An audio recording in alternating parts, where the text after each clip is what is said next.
Golden State Media Concepts Baseball Podcast. We cover everything Major League, from spring training to the World Series. We've got your favorite club covered, from New York to Boston to LA.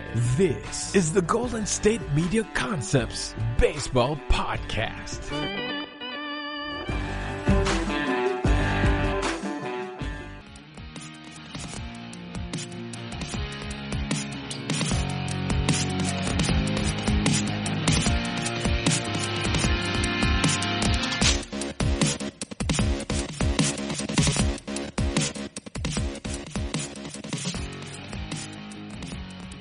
Welcome into another edition of the GSMC Baseball Podcast, brought to you by the GSMC Podcast Network.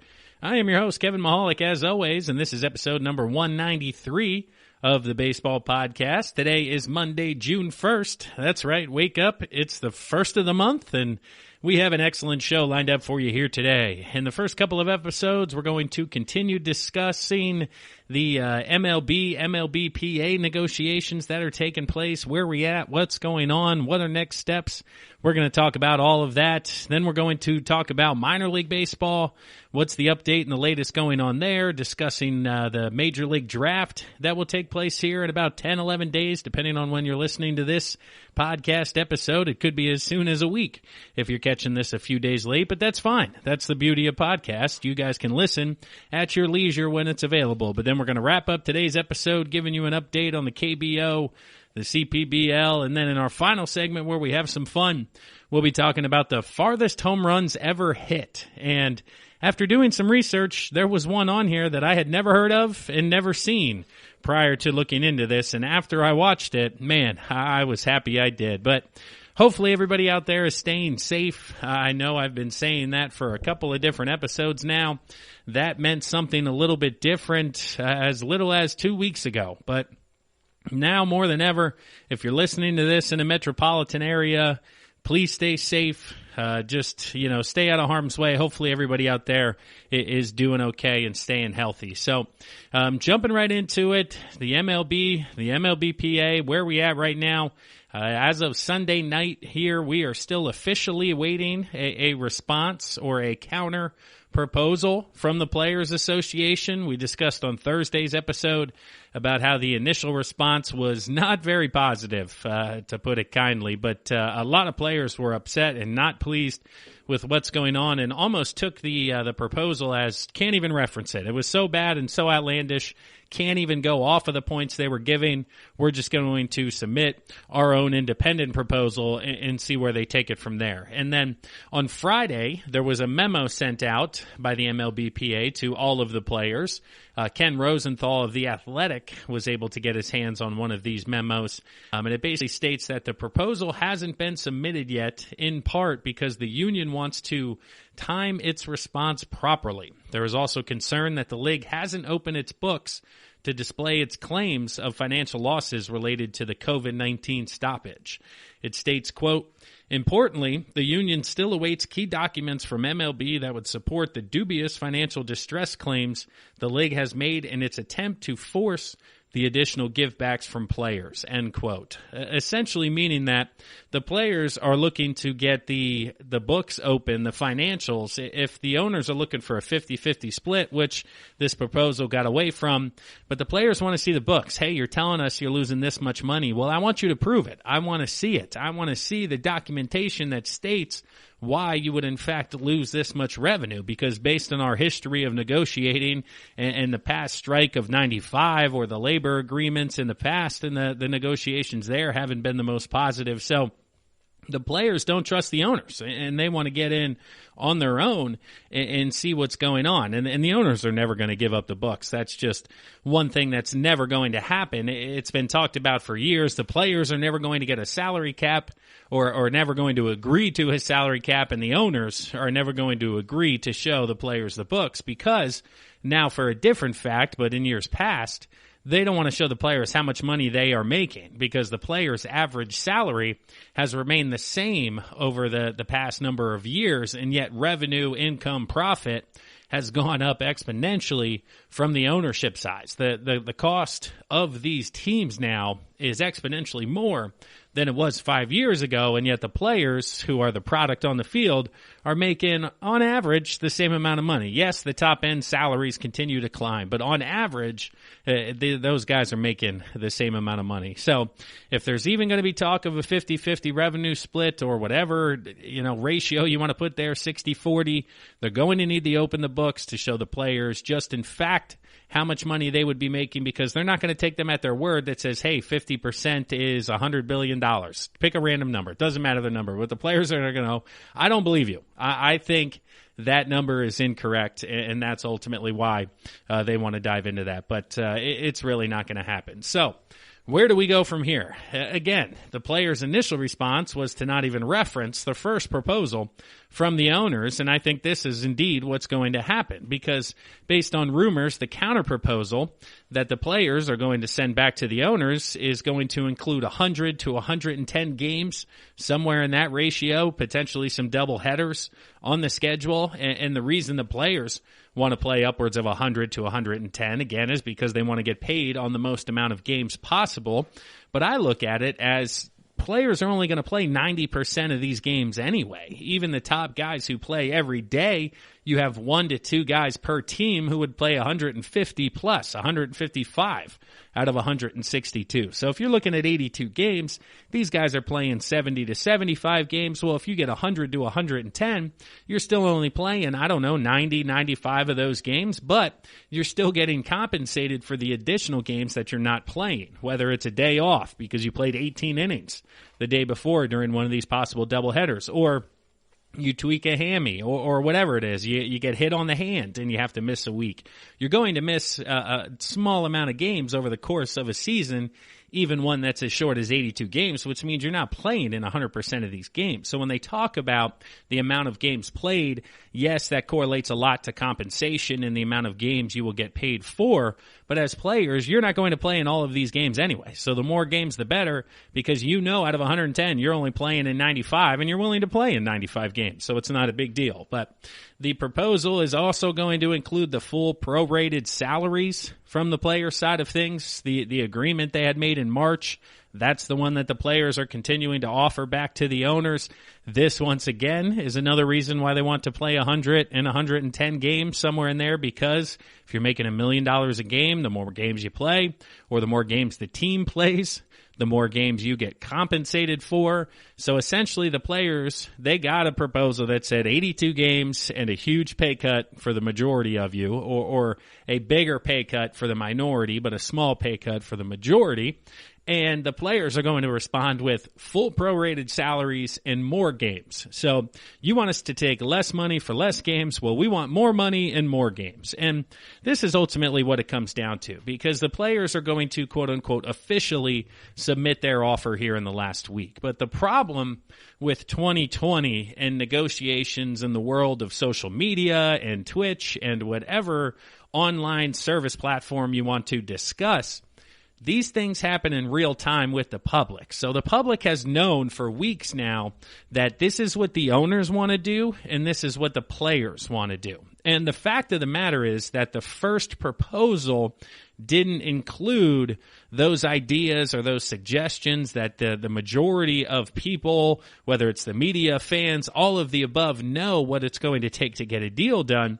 I guess you can say now we've officially hit the first proposal. So, hey, the owners propose exactly what they want. Okay, that tends to make sense when you're negotiating a business deal or in good faith saying, hey, this would be ideal for us.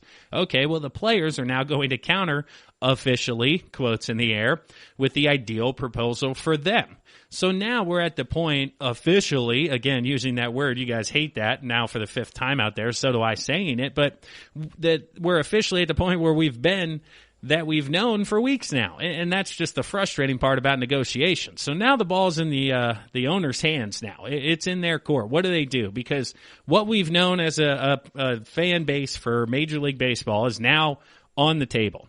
So what are the next steps? Okay, well, we have to counter-propose back to the players. Do we use their proposal or do we implement, a lot more of our own opportunities? And we're going to get into that and a lot more in the second segment where we're going to kind of come from the owner's perspective. But just finishing up the players' side of the deal, we know that they're going to have to meet in the middle. We know that both sides are going to have to make compromises, and just what do you do as a player in the next week or so if it's not getting your full salary for the 2020 season? The next week or so is going to be huge when it comes to getting a deal done, because they want to get people back in the second week of June. June 1st was a tentative deadline that obviously has not been hit, as we're only in stage 1 of the counter-proposal phase. So hopefully we can get 2 to 3 more back from both sides. I think it's going to be owner-player-owner agreement, honestly, before we get going on that third proposal here. So hopefully we can get that done within the next week or two. And it seems that the target dates between people who are in the know and have sources close to the conversation, that June 5th through the 9th is ideally when this is going to get done. So as you guys listen to this here, the first week of June, hopefully we are 1 week away from the official start and the official agreement of Major League Baseball in 2020, which then means we are 2 weeks away from spring training games or inter-squad games that we can at least talk about. Hopefully I'm throwing positivity out there into the world, knowing that every little bit helps and we can continue to create some good mojo moving forward. But we're going to pause right now for a word from one of our sponsors, one of our sister shows here within the podcast network. But when we come back within segment 2, we're going to be talking about the owner's position, what the next move is, where they're currently stand, what they're feeling. Spoiler alert, it's not great. But this is Kevin Mahalik with the GSMC Baseball Podcast, brought to you by the GSMC Podcast Network. Hang on with us out there. We'll be right back. This is your ultimate stop for everything sports. The Golden State Media Concepts Sports Podcast. Should I say more? From the NFL, MLB, the NBA to MMA, it's all in here. The Golden State Media Concepts Sports Podcast. Listen now.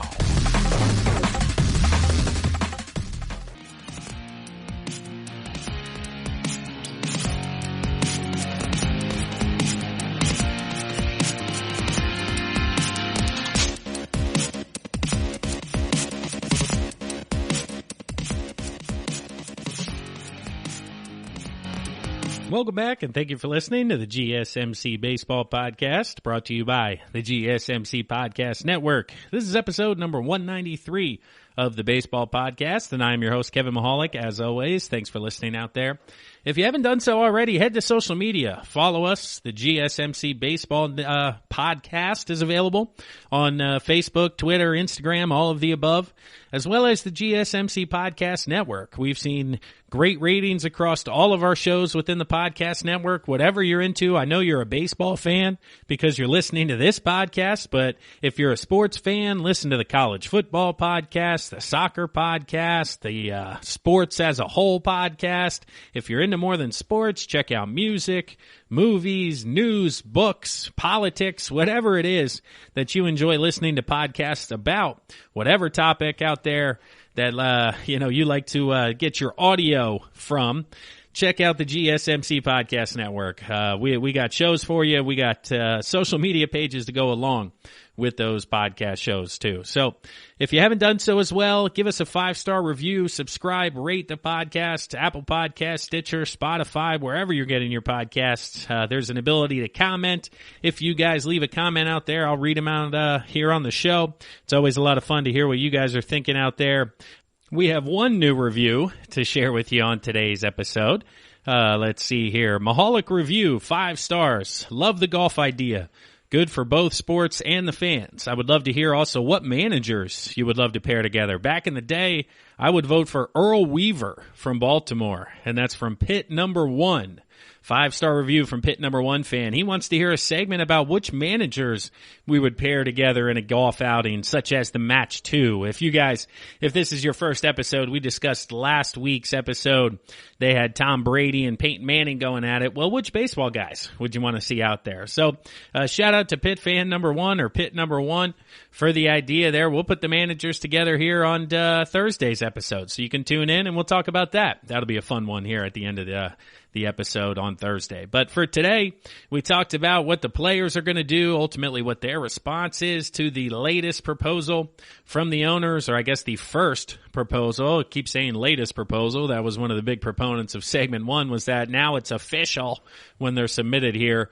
And things that we've known for weeks, it's just like, come on, catch up. What are we doing? But the owners now, they've heard the rumors of what the players are going to counter with. So again, there will not be any surprises with the players' proposal.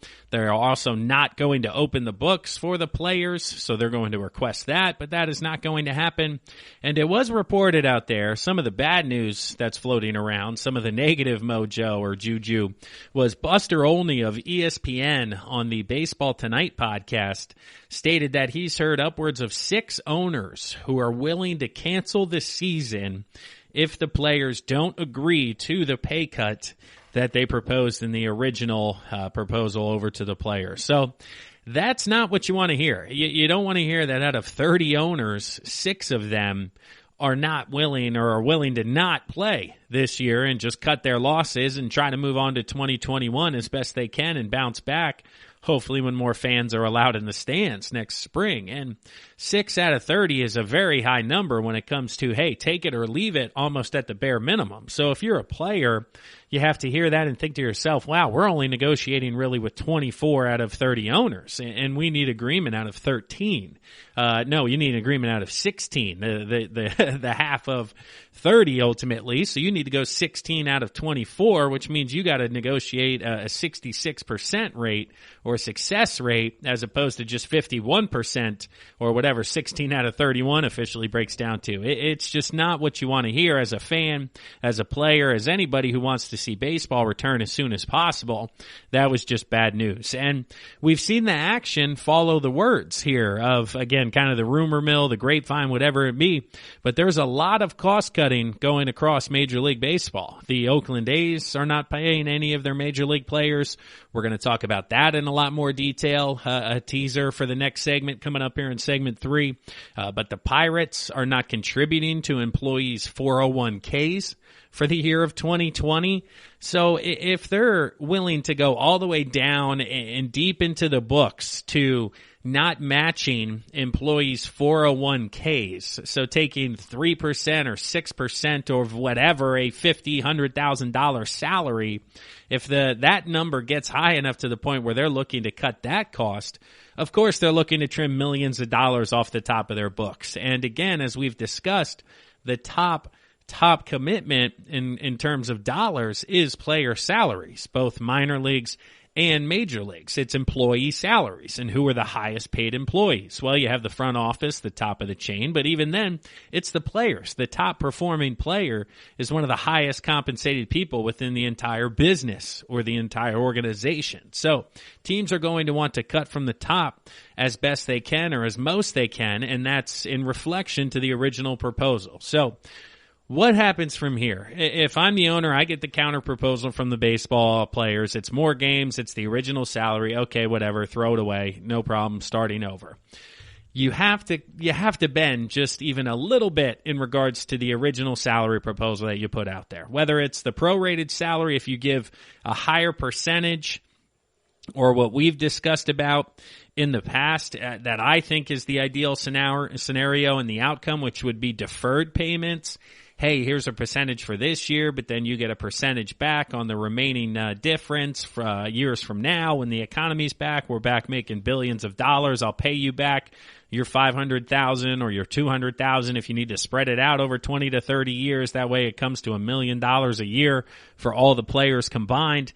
It's just that business owners and businessmen who run these organizations aren't going to want to take a long-term loss on an investment. But the rumor mill out there within the owners world, and you've heard this by the 6 owners who say they're willing to cancel the season, is that they are being a little bit short-sighted potentially in this investment. A lot of businesses are making quick decisions. A lot of areas are trying to cut costs where it's just kind of a knee-jerk reaction to what's happening out there instead of trying to ride the wave out and ultimately see if smoother seas are ahead. And that's something that's difficult to weigh. And these guys who run these businesses, run these organizations, have become owners, CEOs, CFOs, general managers, not overnight. So they've clearly done this successfully in the past. It's just that nobody's been through a pandemic. Nobody alive was alive in 1920, and nobody has seen anything like this since. So it's really just kind of a gut feeling, and research and history tells you. But again, 2020 just being a totally different entity that anybody has ever seen, it's very difficult to fault the owners and their actions. But from a player's perspective and an actual agreement perspective, if you want to cut costs right now, one of the areas the players could look at as a possible compromise, I'm not sure the owners would be as on board. I think this would be more of a victory for the players if they take the loss on the 2020 compensation, but revamping the arbitration process or raising the minimum salary throughout the entire arbitration process, because after doing a little bit of research, you are arbitration eligible upwards through 5 years of big league service is kind of the line there. It gets a little bit gray, but we'll go 5 or less. And the amount of players in Major League Baseball who have 5 years service time or less is just over 70%. So if you're a player, take the loss in 2020, knowing that if you redo arbitration and redo the minimum, you're going to help upwards of 70% of your entire players association. So take the initial loss once again, even if it's not deferred payments and you guys just kind of wear it for 2020. Look at the arbitration, look at the minimum salary, increase that $100,000. If you're in arbitration, allow that to increase. Only 2 years of arbitration instead of 3. That way you can get to free agency sooner, or 1 year of arbitration. But the owners would never go for 1. It's going to have to at least be 2. So get it down to 4 years instead of 5, or potentially 3. But in those 4 years or 3 years, have the minimum increased exponentially. That's where the agreement is going to have to be reached. A little bit of outside the box thinking of, okay, I'll lose this now. How do I win it later? And again, the business individuals are going to be looking at the here and now and surviving 2020 and maintaining their asset. And as a player, you need to look at this as a way to improve the future of the game and the future of your union and your players organization. And I think that is possible to come to an agreement. It's obviously going to be very difficult because I just said, just revamp the entire arbitration process. Well, that needs to be done in days, not weeks, or in the NFL's case, during their latest agreement, years. They were working for years on that. So the fact that they do have 10 days or less to put this together makes suggestions such as revamping arbitration or increasing the minimum salary much more difficult to filter through, as opposed to just finding a common ground for the 2020 salary. But if no party's willing to bend on the 2020 aspect of it, go arbitration, go minimum salary, trying to find another way to win this, quote-unquote, win this negotiation. But that wraps up the second segment of the GSMC Baseball Podcast, brought to you by the GSMC Podcast Network. We're going to talk about minor league baseball coming up here in the third segment after we get a word from one of our sponsors, one of our sister shows. I am your host, Kevin Mahalik. Once again, thanks for listening out there, everybody. We'll be right back. Tired of searching the vast jungle of podcasts? Now listen close and hear this out. There's a podcast network that covers just about everything that you've been searching. Hey! The Golden State Media Concepts Podcast Network is here. Nothing less than a podcast bliss with endless hours of podcast coverage. From news, sports, music, fashion, cooking, entertainment, fantasy, football, and so much more. So stop lurking around and go straight out to the Golden State Media Concepts Podcast Network. Guaranteed to fill that podcast itch. Whatever it may be. Visit us at www.gsmcpodcast.com. Follow us on Facebook and Twitter, and download us on iTunes, SoundCloud, and Google Play.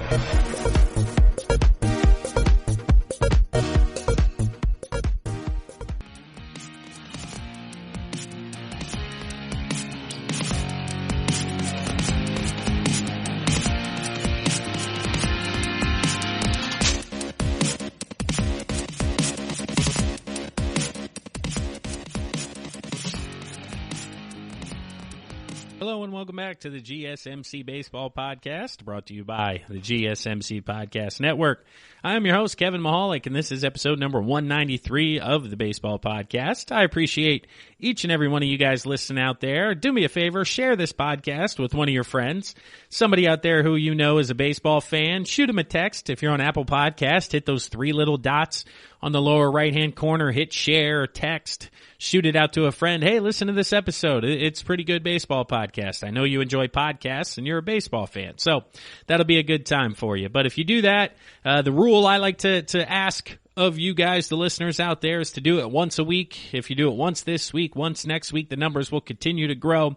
We talked about it back in April, how the numbers were up from January, which again, I am super thankful for each and every one of you guys helping to grow the podcast out there. So it is a team effort. Shout out to everybody who leaves a review. Pit number 1 did so this past week. We shared that in the previous segment. If you guys want to get your names heard or have a suggestion for a segment, looks like we're going to head back to the golf match, talk about some managers who we would like to see out there on the golf course. If you guys have an idea for a segment, let me know in the comments. Hit us up online, social media, Facebook, Instagram, wherever you guys like to spend your time on social media. The Baseball Podcast has a page and would love to hear from you out there. But for segment number 3 here, we're talking about minor league baseball. We touched on how the Oakland A's will no longer be compensating their major or their minor league baseball players. And the reason this is relevant here today on June 1st is because the previous agreement from March had specified that all teams will pay their minor league players a stipend of $400 a week for the months of April and May. And this was a pretty good agreement because, again, some people were taking a pay cut. Yes, AAA players, some AA players, but those low A to mid A, high A guys, they were actually getting a pay increase for the past couple of months. But now on June 1st, Major League Baseball has allowed it to be up to the ball clubs individually. And Oakland was one of the first ones to come out and say, hey, minor league players, you'll no longer receive the stipend in June. And this was obviously met with huge criticism across the fan base, across all of baseball. Everybody knows where these players are at financially, where the economy is for the country. And $400 a week for these minor leaguers we think is fair moving forward for people in teams to pay out. But Oakland's the only one so far that has basically said they're no longer going to compensate their players. Looking through the list here of what we know thus far, again, this is continuing to update day by day.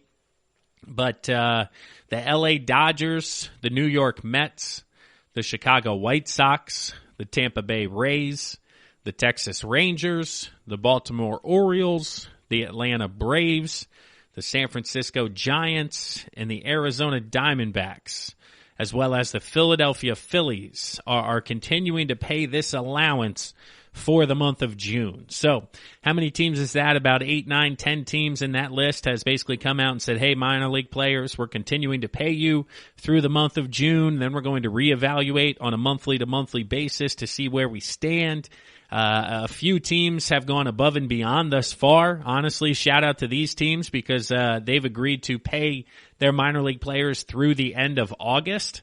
So not only here in the month of June, but through June, July, and August. So for the next 90 days, the minor league players in the Astros, Miami Marlins, Minnesota Twins, San Diego Padres, Kansas City Royals, and Seattle Mariners organizations, you will be paid through the end of summer and through the end of August, which is typically the end of the minor league season, hence the September call-ups and the expansion of the September roster. So those teams have said, hey, minor leaguers, we're going to pay you for the rest of summer, with, again, those other 8 to 10 have come out and said, yes, you're good for the month of June. And the Oakland A's are the only ones yet to cite the pandemic as a reason as to why they're unable to compensate any of their players. But even though you will be compensated, that doesn't mean that you won't be cut. A lot of teams have made cuts here because, once again, we're getting to the end of spring training, so a lot of players would have originally been released at the end of spring training.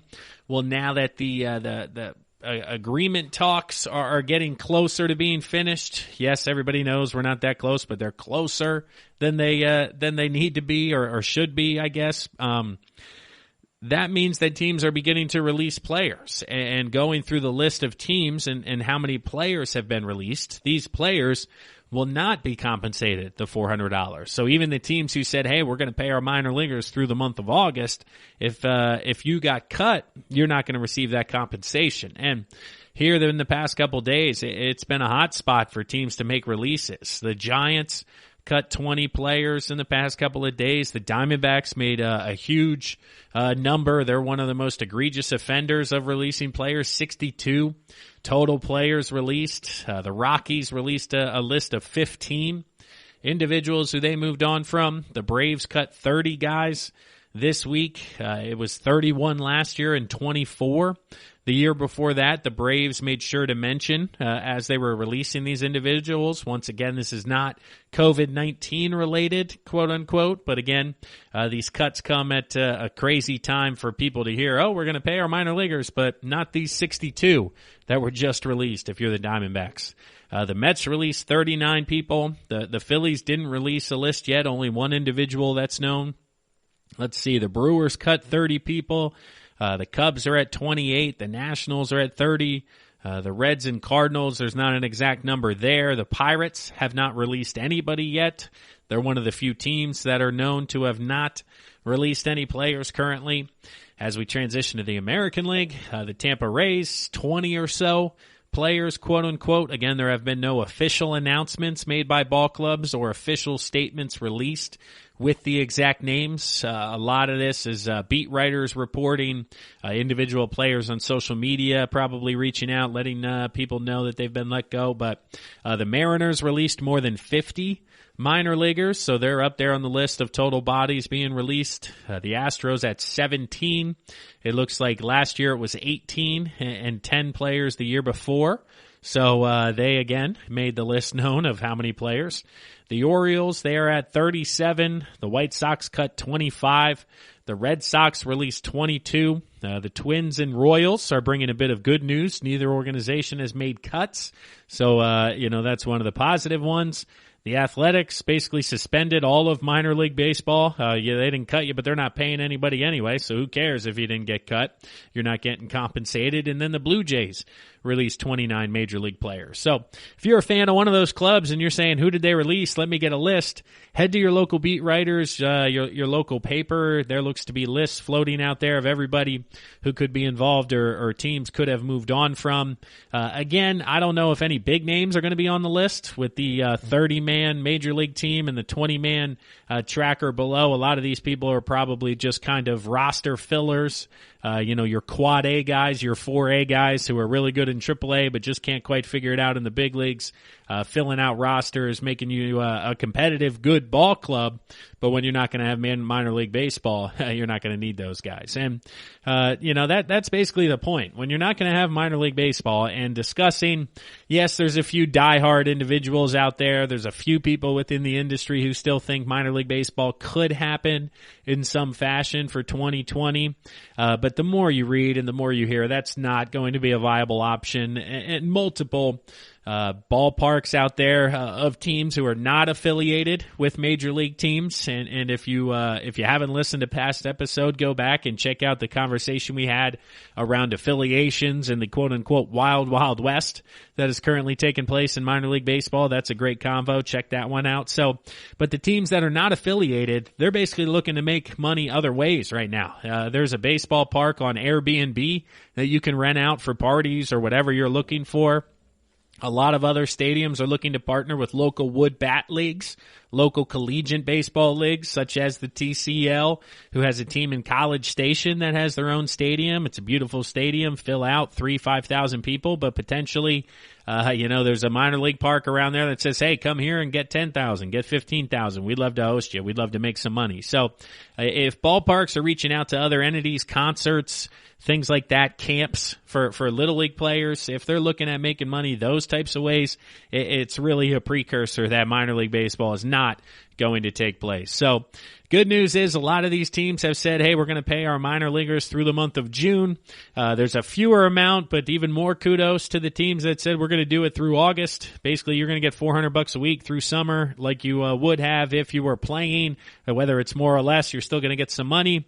Then there's the Oakland A's who said, we don't have the money to pay anybody. We're not going to do anything. And a ton of cuts recently being made here as the trim down at the end of spring training essentially happened over the weekend here. It was a tough weekend for a lot of people out there who lost their jobs as professional baseball players. So hopefully you guys find your way, whether it's internationally or coming back next year, training, coaching, whatever you get into. Shout out to you guys, as I know what it's like to have the dream end, and it's unfortunate to have it end in a pandemic for a lot of people out there. But that wraps up the third segment here of the GSMC Baseball Podcast. When we come back, we're going to be talking Major League Draft. I did some research into every team's needs, came up with kind of one position to keep an eye out on. We're going to run through those. It's going to be a lot of fun. But right now, we're going to pause for a word from one of our sponsors, one of our sister shows. When we come back, we're talking MLB Draft. Hang with us out there, everybody. Want to know the latest in soccer? Then listen to the Golden State Media Concepts Soccer Podcast. From MLS, the World Cup, and the Premier League, we've got you covered. The latest updates, the hottest matches, and news on the league's top players. It's the Golden State Media Concepts Soccer Podcast. David Beckham scores the goal to take England all the way to the World Cup finals. Listen now.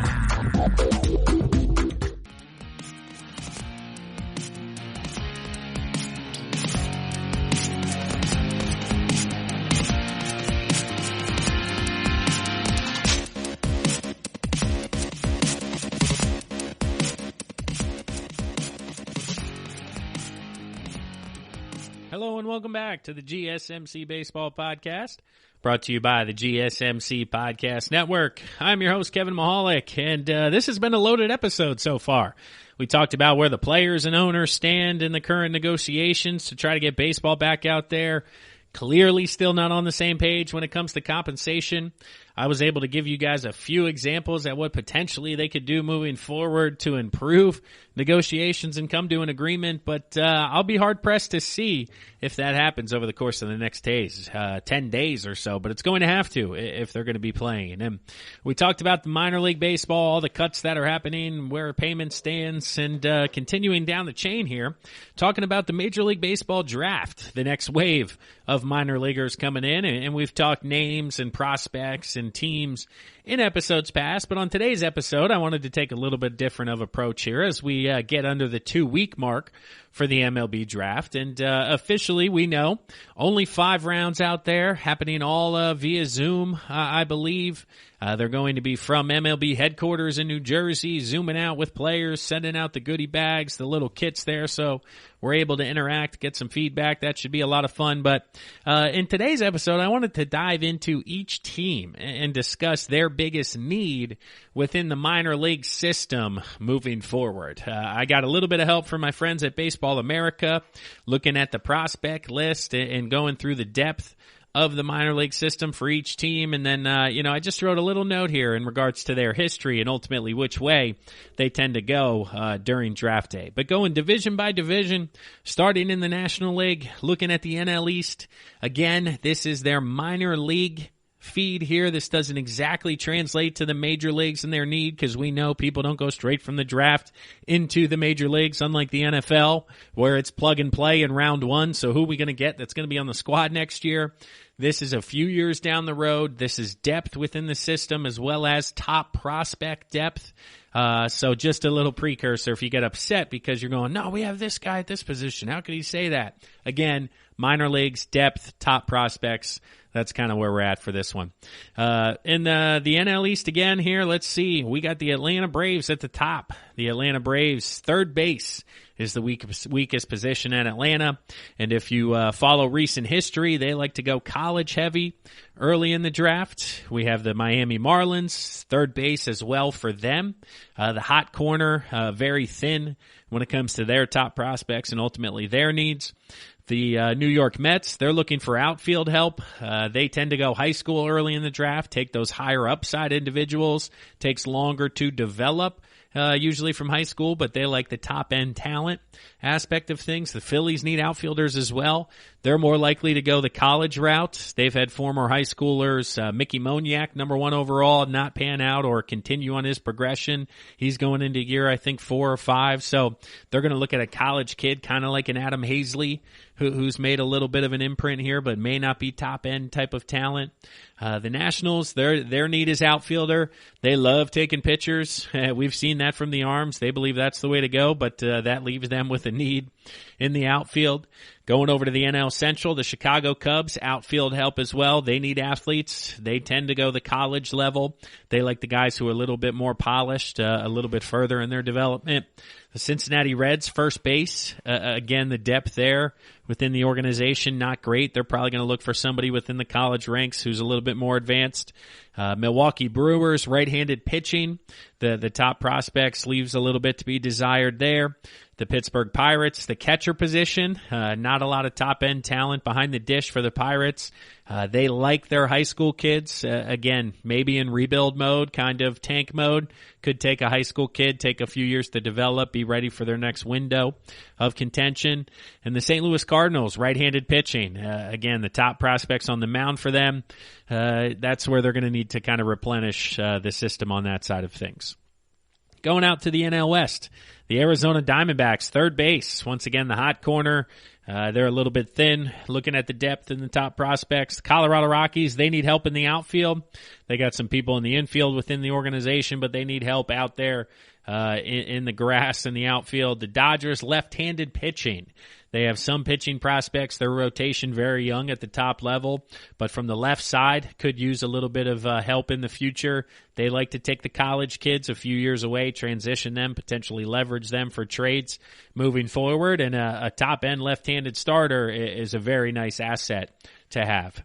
Let's see. The San Diego Padres, they need corner infield help, first base, third base. Yes, Machado. Yes, Hosmer. But again, both of those contracts have potential outs in a number of years or could be moved on from in a couple of years. So you're going to look to replenish that. They've done that elsewhere in years past. This year, maybe looking to do the hot corners with the future in mind, looking at a high school kid 3, 4, 5, 6 years down the road to make a contribution at the big league level. Then you got the San Francisco Giants, very similar. The hot corner, first base, third base.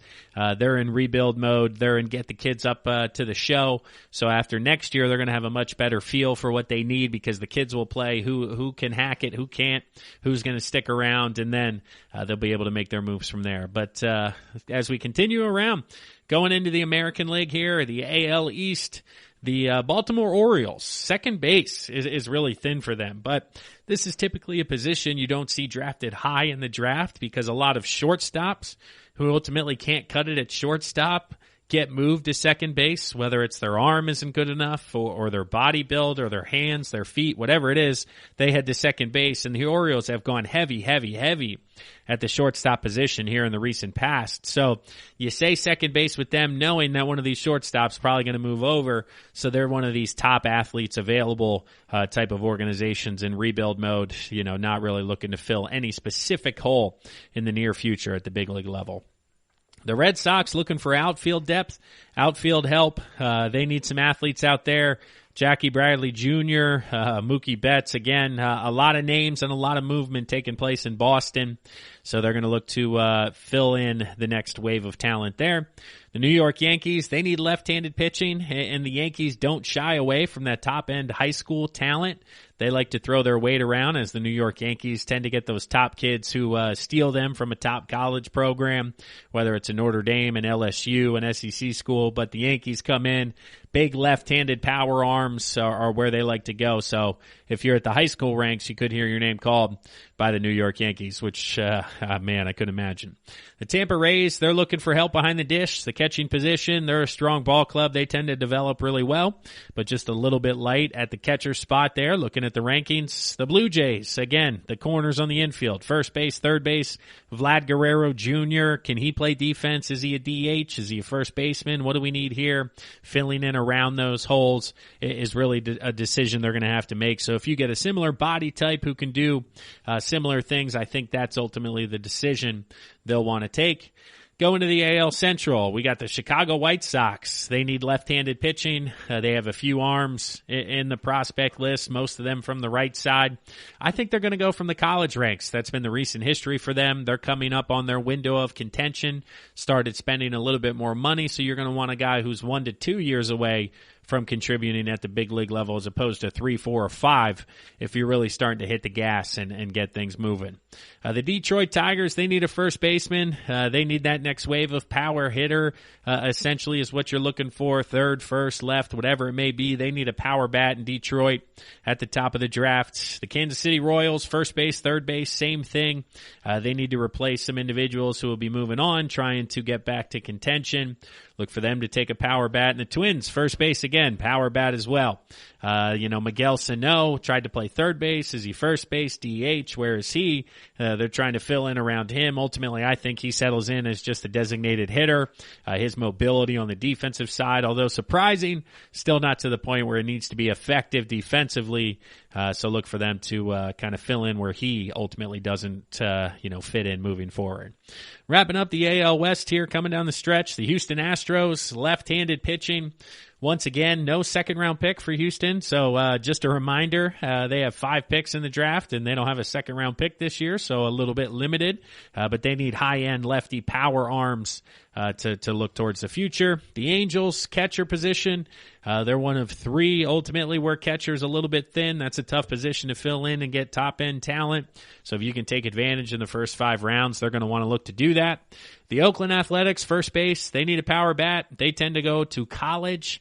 They like their metrics within the college world, so no 2020 college season for them, I'm sure was difficult, but ultimately you're not going to get compensated for the minor leagues this year in Oakland, so you really don't want to go there. But if you're a first baseman power bat, you're on their list, so watch out. The Seattle Mariners catcher position as well. That makes it 4.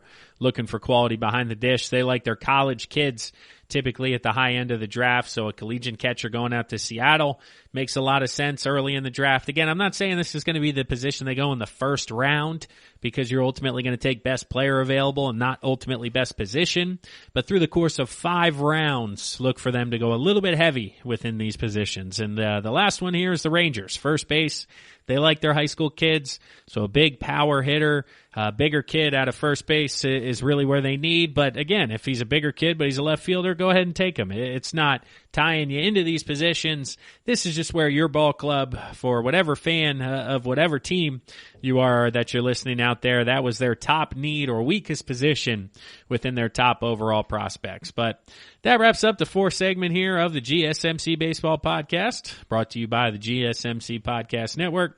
I am your host, Kevin Mahalik, as always. When we come back, we're going to give you guys an update out there on the KBO, the CPBL, talking mainly individual statistics. I want to shout out the guys who have been balling out there, giving us some entertainment across the pond, across the seas, until baseball returns stateside. But we're going to pause right now for a word from one of our sponsors, one of our sister shows. When we come back, we're talking KBO. Stick around, everybody. Thanks for listening.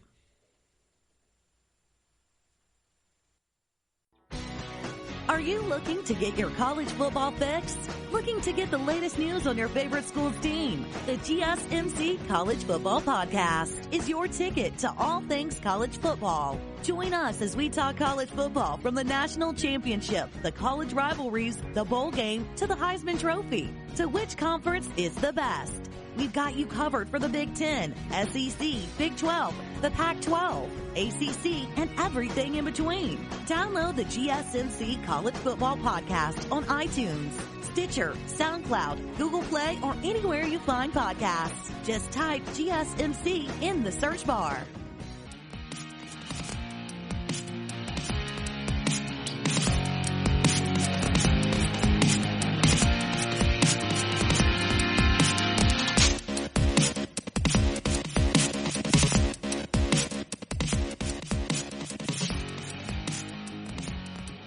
Welcome back, and thanks for listening to the GSMC Baseball Podcast, brought to you by the GSMC Podcast Network. I appreciate each and every one of you listening out there today. It is Monday, June 1st, and this is episode number 193 of the Baseball Podcast. Hopefully you've liked today's episode so far. If you have, share it with a friend. Head to social media, give us a follow, rate, review the podcast on whatever platform you're listening to out there, iTunes, Spotify, whatever it is. Please share the podcast with somebody. Continue to spread the word. I myself very much appreciate it, and we here within the podcast network do as well. But coming down the stretch here in episode number 193, wanted to talk with you guys out there, give you an update on the KBO and the CPBL, talking, individual statistics, team performances. We're inching ever so closely to baseball here domestically in the States. But up until then, this is all we got to talk about. So I want to continue to reference the guys over there who are performing. If you've been watching on ESPN in the morning, I've been watching reruns or they post the game a few hours later. So you guys out there listening on the West Coast, if you say, dude, I'm not getting up in time to see that game, and by the time it reruns at 11 o'clock, I'm at work, well, you can catch it later that night on demand within the ESPN app, or you can watch the CPBL on Twitter. I think those are on demand whenever you need them, but it's a lot of fun to follow along. And I myself, being a baseball fan, if there's baseball being played, wherever it is, let's talk about it. Let's discuss it. So going over to the KBO over in Korea, looking at the batting in the top 5 individual performers when you're looking at batting average. Jose Fernandez for Doosan is hitting 468. Oh, man, what a start for him, 468. Ko Young Ho is hitting 424. Mel Rojas is hitting 409. And Soo Kim Young is hitting 391. Those are your top 4 performers from a batting average perspective. Looking at Jose Fernandez, he is 44 for 106 offensively. Not a power guy for him. He's making $400,000 this year in salary over in Korea. Not too bad for Jose, and that's why these guys tend to go overseas as opposed to playing, a 5th, 6th, maybe 7th season in the minor leagues. And looking at the home runs, Roberto Ramos. He's the guy who hit the walk-off grand slam we talked about. That was a lot of fun. He leads the way with 10 home runs. Bum Na Sung has 7. Juan Park Dong has 6, Ming Hang Dong has 6, and Mel Rojas Jr., who's hitting 409, has 6 home runs as well. Looking at Roberto Ramos, he's making $300,000 for the LG Twins. So the top, some of the top paid performers over there are paying it back. And Ramos hitting 375 along with his 10 home runs and 21 RBIs. So speaking of RBIs, the leader is Preston Tucker with 25 for Kia. Then you got Jose Fernandez with 23, Song Chae-un with 23, and then Wang Park Dong with 21 in 4th place. Preston Tucker, he's an American. He's making $550,000 for the Kia Tigers as an outfielder over there. Hitting 326, 6 homers, 25 RBIs with 9 doubles, leading the way there for a good Kia team, if I'm not mistaken. Or they're 12-12, back to 500. We'll get to the team standings in a little bit there, but I spoiled that one for everybody. So, looking at the pitching perspective of things in the KBO, Mo-Ko Chang has a .51 ERA thus far, leading the league. We got Eric Jokic at .90 for Kiwoom. And then Oder Rajmimer Des Payne. I'm sorry, man, I butchered that one, but it's the first time I'm seeing it. That's crazy, at 169. But Mo-Ko Chang is over there. Let's see. He's 5 games, ERA of .51 at 4-0 in 35 innings. Really dealing. So if you guys catch a game where, an NC game where Mo-Ko Chang's throwing, you may want to tune in and check that one out. But, let's see. Top 5 strikeouts. Mo-Ko Chang at the top of that list too with 38. Andrew Gagnon has 37 for Kia. Dan Straley has 37 for Lotte. 2 stateside individuals out there. Let's see. Andrew Gagnon, he's making $650,000 for Kia on the mound, and then Dan Straley making $500,000 for the Lotte Giants. So both those guys making a solid buck out there to perform for the squads in the KBO. From a team perspective, NC, the NC Dinos, they continue to lead the way at 18-5. LG 16-7, Doosan 14-9, and then Kia and Kiwoom and Lotte right around 500, 12-12 and 11-12. So NC continues to dominate, lead the way from a team, but the LG Twins right behind them, 2 games out. So it should be fun for the guys coming down the stretch here. Again, they're probably just hitting their stride. I say coming down the stretch. It's coming down the stretch, hopefully, for my fandom, as we'll be able to transition over to Major League Baseball. But it's been fun to talk about thus far. So going over to the CPBL, let's check out on some individual performances there. Leading the league in batting average. Let's see. Yes, he qualifies here as Lin Xing Ping, hitting .476 this year. He is 30 for 75 in 22 games. Only 1 home run, so not a home run guy. 9 doubles, contact on base percentage, .514. Very impressive. Liao Jiangfu hitting .417 in 22 games. Lin Hong Yu is hitting .411, so we got 3 guys still hitting over 400 for the CPBL over there in Taiwan, and Wang Wei Chen hitting .394. So a very impressive offensive start from those guys from a batting average perspective. Zhu Yu Zhang has 11 dingers this year, leading the way for them. For Rakuten, then you got Lin N. Ki with 8 home runs and Zhang Zi Hao with 8 home runs. Your top 3 guys in the list over for the CPBL. Looking at RBIs, Lin N. Ki, 31 RBIs leading the way, hitting .363. Zhang Zi Hao, 29 and 8 home runs, .363. And then Li Lin, 6 home runs, 28 RBIs. And then Zhu Yu Zhang, your league leader in home runs, 27 RBIs, hitting .371. So 2 out of the top 4 RBI getters are on Rakuten, and that's why they continue to be at the top of the list there. Looking from a pitching perspective over in the CPBL, the top ERA guys, let's see, a 1.15 ERA for Chen Yun Wen. He's got 2 runs in 15 innings in 15 games, so out of the bullpen there with 4 saves. Let's see if we can get a starter. Who's got the lowest as a starter? Here we are. We got 2.66. Ariel Miranda in 44 innings, 7 games started. 3.11 for Ryan Carpenter in 6 starts in 37 innings. So bullpen guys at the top of the list here. 1.86 for Quiz Hee Kai in 19 innings. 2.40 for Wang Yao Lin. When it comes to the most innings pitched, we got Ariel Miranda at the top, 44. Let's see who has the most wins this year. I Chen Wang with 4. He leads the top. The most saves, giving a shout out to the bullpen again. Wang Yao Lin with 6. Chen Hung Wang with 5 from the mound's perspective. So, shout out to those guys having a good start to the year out there. Looking at the standings, the Rakuten Monkeys continue to lead the way at 18-9. The only team over 500, China Trust 14-15.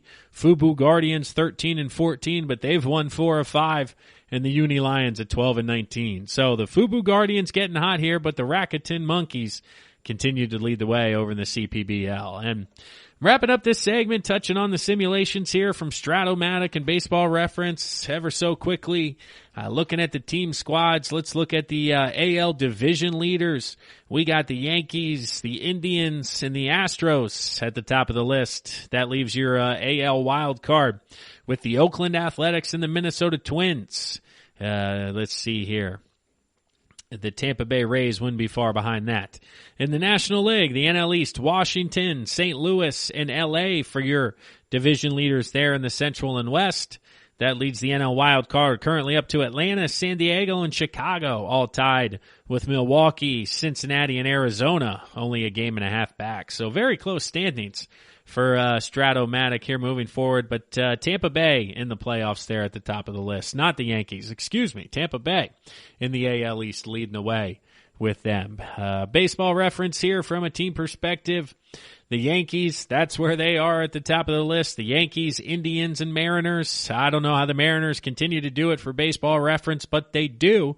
And that leads the wild card teams of the Athletics and Astros, followed by the Rays and Twins behind them if we were to expand into more playoffs. And then the National League, NL division winners or leaders. Currently you have the Braves, the Cardinals, and the Dodgers with a wild card of the Rockies, and then the Pirates, half a game ahead of the Nationals with the Mets, Diamondbacks, and Reds not far behind them as well. So a little bit of consistency there across the simulation. No crazy trends over the past week. And once again, I like to keep you guys updated on any baseball that is taking place out there. And with no stateside baseball, we're talking overseas and we're talking simulations. But that'll wrap up the fifth segment here of the GSMC Baseball Podcast, brought to you by the GSMC Podcast Network. I'm your host, Kevin Mahalik. As always, when we come back, we're going to wrap up today's episode talking about the farthest home runs that have ever been hit. There's a few in here that I didn't really know about, and I don't know if we can believe. So you're going to want to hear that. But we're going to pause now for a word from one of our sponsors, one of our sister shows. So hang on, everybody. We'll be right back. Are you looking for the very best NFL and college football podcast? Then check out the GSMC Football Podcast. Get the latest football news both on and off the field. From the NFL Draft to trades to the rumor mill to the NFL Combines, they got you covered. That's GSMCpodcast.com/football-podcast. Get updates on college rivalries, game day insights, and much, much more. It's football talk the way you want it. This show eats, sleeps, and breathes football. Don't forget to like them on Facebook and follow them on Twitter. Visit GSMCpodcast.com for more info.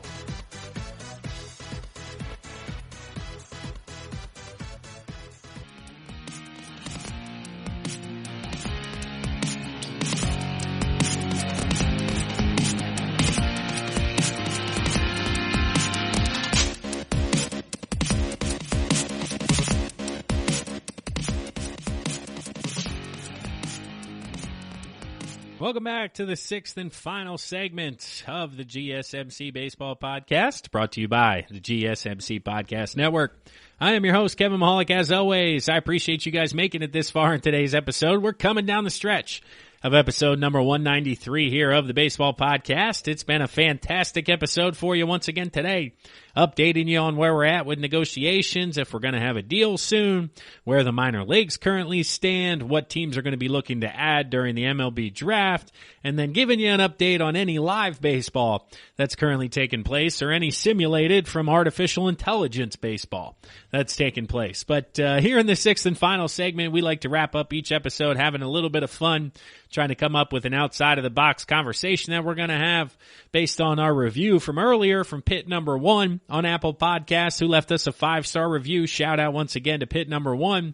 We're going to be talking about the managers that we would like to have in the golf match on Thursday's episode. So not today, but coming up on Thursday's episode, we'll have another one of those conversations. If you guys have an idea for a segment number 6 on here, please throw it my way. Throw it in the comments. I'll read it on the show. We'll get it done. We'll discuss it. I believe Earl Weaver was thrown in as an example. So we'll get Earl in one of these conversations here as well. So let's see. For today's episode, we're going to be looking at the farthest home runs ever hit in baseball. And I say in baseball because I started doing my research for Major League Baseball. And I found that the furthest ball ever hit may have actually occurred in minor league baseball. And this is a home run or a person that I had never heard of. And the legend of Joey Meyer in 1987. The name Joey Meyer, if you haven't yet done so, if you haven't heard of Joey Meyer, type in Joey Meyer home run into YouTube or Joey Meyer into Google and check out the home run that he hits in Mile High Stadium in 1987 for the Denver Zephyrs. That's right. And a local high school around here was the Zephyr. So a Zephyr is a gentle breeze. Well, apparently a gentle breeze was blowing out this day because Joey Meyer hit a ball that was measured at 582 feet. Yes, I know it's Colorado. Yes, I know it's Mile High Stadium, but 582 feet. Again, live, the camera, the clip you watch on YouTube, they couldn't even follow the baseball. They don't even know where the heck the ball landed. It went up into the upper deck, and because of where it landed and how far it went, they actually went out of their way for days after the game to have local scientists, and one guy was a laser scientist, come out and measure the approximate distance based on the chair that it hit or the seat that it hit, you could check out the number and be able to laser measure what exactly went on. And that's where they got 582 feet. So the longest home run in the history of baseball may have taken place in AAA in Denver in 1987. Take a look on YouTube. Holy moly, did he crush that baseball. And it's wild because Joey Meyer ended up having, I think, 20 home runs in his entire major league career. He was up for just a couple of years, really didn't turn into anything, but he was a big boy who ran into one that night in 1987 and apparently hit it 582 feet. Just fascinating. So then it comes to Major League Baseball. Back to our original kind of conversation, ultimately where I started looking. And again, you got to take people's word for some of this conversation. I know now we have StatCast and, all the advanced metrics showing now launch angle, exactly how far it went, speed. Well, back in 1921, they didn't have any of that stuff, okay? And Babe Ruth apparently hit a baseball 575 feet. Now, he's been known to crush balls. Everybody knows he hit them further than anybody else. But 575 feet, when guys aren't exactly bringing the heat on the mound, makes it even that more impressive. It is just, oh man. So we're taking it at people's word. There's no video of this exact home run. There's a video of the swing, but no video of where the ball landed or the trajectory or any of that type of stuff. But 575 for the great Bambino in 1921 is typically known as the longest home run ever hit in Major League Baseball. Next on the list is a fellow Yankee, Mickey Mantle. Back in 1953, hit one 565 feet. It was originally estimated to be upwards of 600 feet, which is why recently, now I'm not talking last year, but within the past 20, 30 years, the Baseball Hall of Fame actually went out or rewatched the film, did some research, some footage, and came to their own conclusion of 565 feet. So that number is known and registered at the Baseball Hall of Fame. So 565 for Mickey Mantle, but down from the 600 plus that was rumored and talked about in the past in regards to that blast. Let's see. Getting into more recent times, 1971 All-Star Game. You baseball fans out there know which one I'm talking about here, but Reggie Jackson, 539 feet. Again, this was impressive because it was an All-Star Game, so even watching the highlights, Red Sox running around the bases with Oakland in his white shoes, the white cleats out there, styling, going 539 during an All-Star Game. Just amazing. That video is super impressive as well. Then we have Mark McGwire, who went 538 in 1982 off of Randy Johnson. This is one of the more fascinating videos out there on YouTube that you can check out. If you're ever wondering what would happen when a Mark McGwire ran into a Randy Johnson fastball, well, we were finally able to find out, and that thing went 538 feet back in their time in Oakland and Seattle. Just a fascinating video to watch. And then at number 5, there's a tie. In 1978, Willie Stargell hit one 535 feet. Big Willie from the left side, Pittsburgh Pirates.